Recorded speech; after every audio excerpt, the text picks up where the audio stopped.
Welcome again to the Entrepreneur's Advisor, the business podcast built for entrepreneurs and business owners.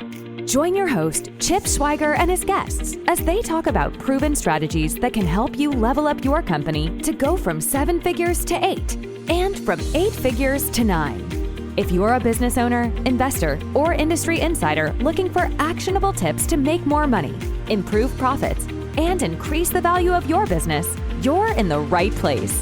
And now, once again, your host, Chip Schweiger.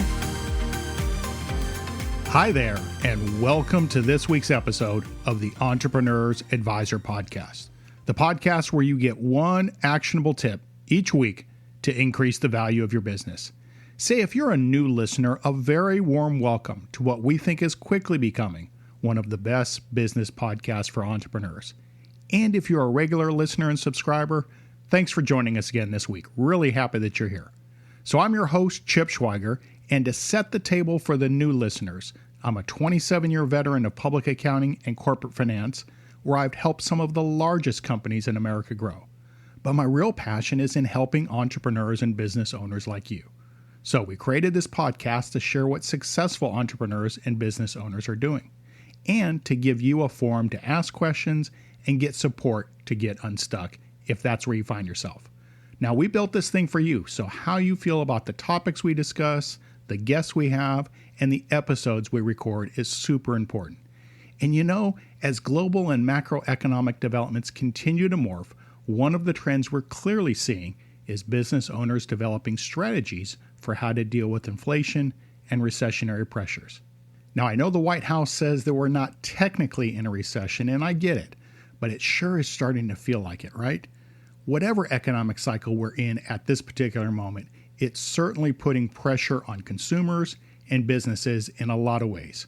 We're in and headed further into uncertain economic times, between inflation and the continuing war in Ukraine to another election where all these folks seem to do is yell at each other from the top of their lungs. And if you haven't figured it out yet from listening to this podcast, I'm not the biggest fan of the two-party system in this country. Just think it fosters a rush to the extremes when most of us are somewhere in the middle.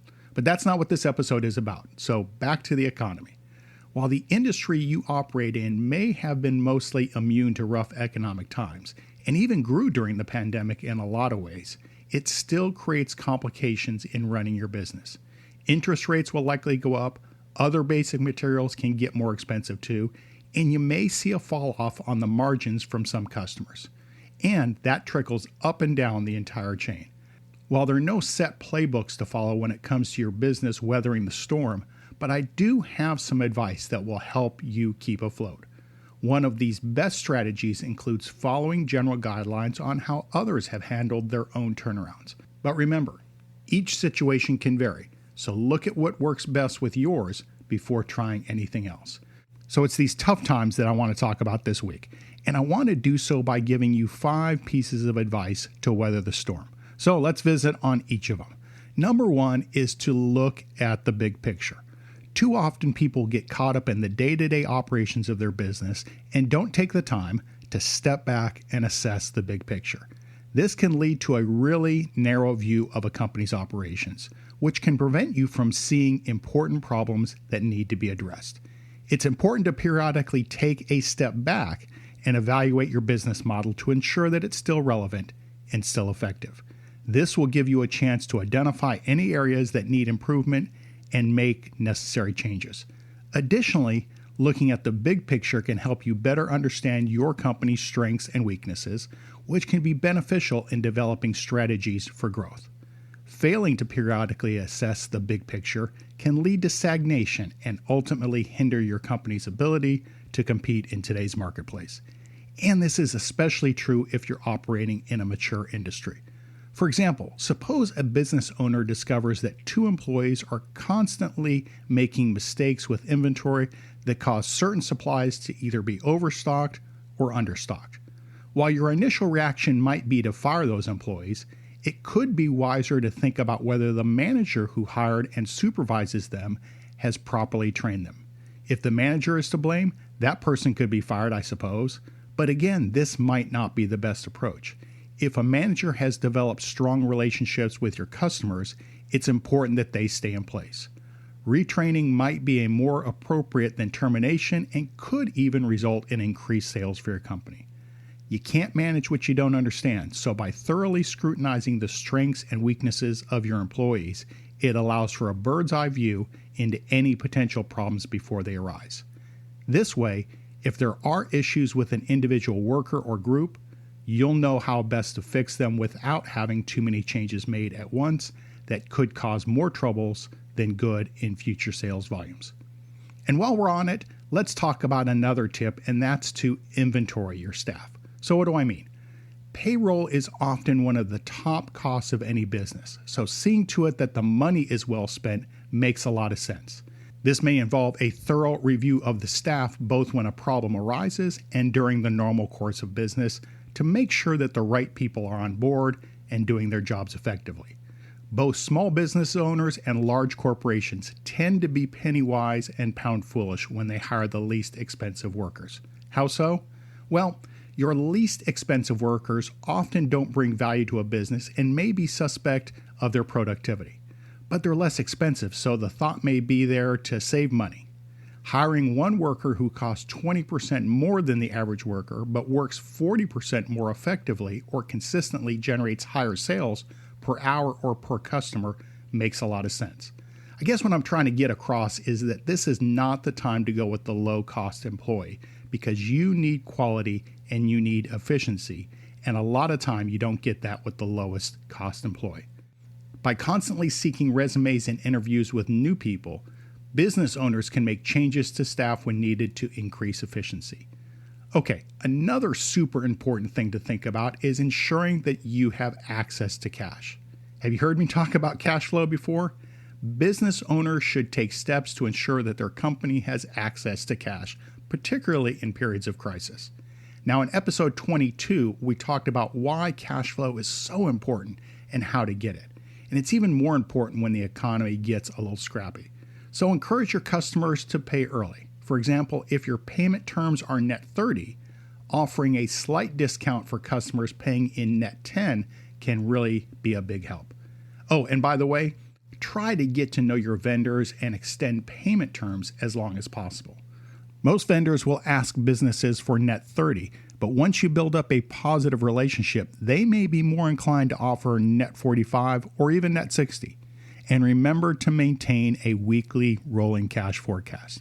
A rolling cash forecast is a good practice for improving cash flow overall, but it's also essential for weathering the storm until we return to calmer seas. Now, it doesn't have to be complicated or fancy. Excel can easily allow you to project a weekly rolling cash forecast. You should include all your estimated inflows, such as customer receipts, and all outflows, such as vendor payments and payroll. Record this data on at least a weekly basis. Your rolling cash forecast will help you plan staffing needs, commit to new vendors, and ensure funds will always be available to make payroll and vendor payments. Okay, the number 4 tip is to start sweating the small stuff. Although it's important to keep an eye on the big picture, this tip is really focused on not overlooking smaller things, because these are the things that may have an adverse impact on the business. A large tree obstructing the public's view of your signage, inadequate parking, lack of road or traffic access, and ineffective advertising are examples of small problems that can put a big dent in a business's bottom line. Also, going through your quarterly expenses line by line may also help. I wouldn't focus too much on the one-time expenses here, as most of those items were likely necessary charges. Instead, look for small items that seem innocent but are actually draining your accounts. For example, the cost of office supplies can quickly get out of hand if they are ordered improperly. Similarly, if your supplier increases product prices, you should entertain looking around for a cheaper supplier. Not saying you should change, but at least look around. And as we've talked about in previous episodes, diversifying your suppliers actually has the added benefit of making your company more valuable. And the last tip is now is not the time to sacrifice quality. Keeping a handle on your costs is crucial in tough times, I get it. But be cognizant of not sacrificing quality when you go on the offensive and start making product changes. Business owners seeking to improve profit margins should be wary of making dramatic changes to key components. So think about a store owner going through a dry spell. They could seek to expand margins by purchasing cheaper and inferior products, but this could backfire big time if customers get pissed off. Not all products or services out there have a great reputation, and if you have a reputation for having quality, it doesn't have to be the highest price, but just good product that you sell 80% of the time, you need to stick with it. Don't give your customers a chance to get dissatisfied and go somewhere else. The key is to make costs and other cuts that don't compromise the quality of the finished product. Perhaps there's a way to cut the price of the bags instead. So, 5 tips on how to weather the storm that looks like it's coming. Hope I'm wrong, I really do. But if we do go into an official, man, I can't even say it because I don't want to put it out there in the universe. We'll just say the R word. If we do end up there, that's not good for business, and I mean most any business. People saving their money during difficult periods means they're spending less, which hurts a company's customer base, so it's important that you stay alert every time. There isn't growth happening right now, but one day soon it will be back. And look, yes, a lot of doom and gloom here this week, but I feel like I owe it to you with a little straight talk. And at the same time, your business can absolutely thrive in a bad economy. But you've got to take action and keep your knees bent. Yes, companies can cut costs, which is a common thing to do when facing hard times. This can mean laying off non-essential staff or executives taking a temporary pay cut. Companies making a physical product can change their suppliers, while others may opt to use less expensive materials. But when times become difficult for your business, it's important at that point, more than ever, to retain a cool head. Sometimes there is a simple solution that may help you keep your business running that you wouldn't have noticed if you were too stressed or bogged down in the tiny details. Be aware of the big picture and making sure that you, as the number one employee, are performing well are the number one priorities during a period of hardship. Oh, and one last suggestion.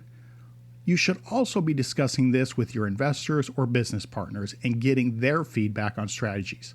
After all, this is your business, but it's their money. So they'll have a vested interest in helping you through it. And bonus, think about how good you'll look when you bring this up to them proactively rather than getting caught flat-footed later. And if you want to visit more on any of this, just drop me a note at chip@vistiumgrowth.com. Hey, that's all for this week, but just one last reminder. We're on Facebook, we're on Instagram, and we're on Twitter. And all of them are at Vistium Growth. So let's connect. And with that, hope you'll join us again next week.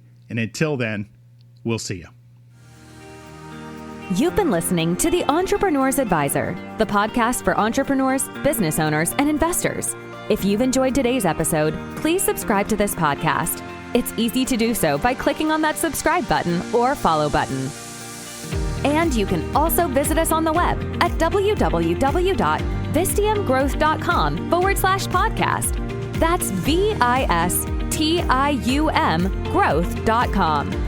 We'll catch you in the next episode. And thanks again for listening to the Entrepreneur's Advisor podcast.